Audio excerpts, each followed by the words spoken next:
കാലം എത്ര കഴിഞ്ഞാലും മലയാളികളുടെ മനസ്സിലെ തീരാ നോവാണ് ശിരൂർ ദുരന്തം.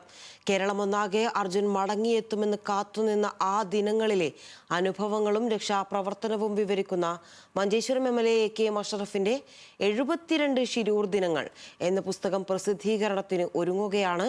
2024 ജൂലൈ 16-നാണ് ശിരൂരിലുണ്ടായ മണ്ണിടിച്ചിലിൽ അർജുൻ സഞ്ചരിച്ചിരുന്ന ലോറി അപകടത്തിൽപ്പെട്ടത്.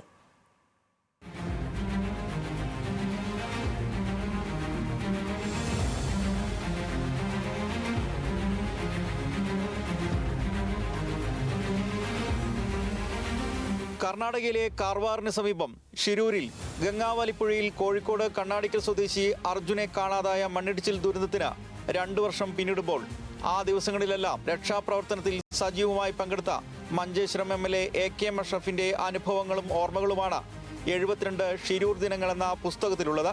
അടുത്ത ഓഗസ്റ്റ് മാസത്തിൽ നിയമസഭയിൽ വെച്ച് പുസ്തകം പ്രകാശനം ചെയ്യും.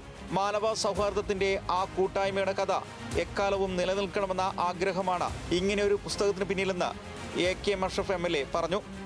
ശിരൂരിലെ അനുഭവങ്ങൾ നമ്മൾ സത്യത്തിനും പുതിയ കാലം കെട്ട കാലത്ത് മനുഷ്യത്വത്തിൻ്റെ ഒരുമയുടെ എല്ലാ ആരാധനാലയങ്ങളിലും അർജുൻ്റെ വേണ്ടി പ്രാർത്ഥനകൾ മുടങ്ങിയ വല്ലാത്തൊരു നമുക്കൊരിക്കലും മറക്കാൻ കഴിയാത്ത ഒരുപാട് നന്മയുടെ അടയാളപ്പെടുത്തലുകൾ രേഖപ്പെടുത്തിയ കാലയളവായിരുന്നു.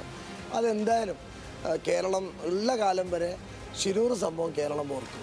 അർജുൻ കർണാടകയിലെ ഹൂബ്ലിയിൽ നിന്ന് മരത്തടിയുമായി ലോറിയിൽ കോഴിക്കോട്ടേക്ക് വരുമ്പോൾ 2024 ജൂലൈ 16-നായിരുന്നു അപകടം സംഭവിച്ചത്. അപകടം നടന്ന 72 ദിവസങ്ങൾക്ക് ശേഷം 2024 സെപ്റ്റംബർ 25-നാണ് അർജുൻ്റെ മൃതദേഹം പുഴയിൽ നിന്ന് കണ്ടെടുത്തത്. കർണാടക മുൻ മുഖ്യമന്ത്രി സിദ്ധരാമയ്യ, കാർവാർ MLA സതീഷ് കൃഷ്ണ സൈൽ, കളക്ടർ ലക്ഷ്മിപ്രിയ, അർജുൻ്റെ അമ്മ, ഭാര്യ, സഹോദരി, ഭർത്താവ് എന്നിവരുടെയെല്ലാം അനുഭവങ്ങളും പുസ്തകത്തിലുണ്ട്. രതീഷ് വാസ്തവൻ, ന്യൂസ് മലയാളം, കാസർഗോഡ്.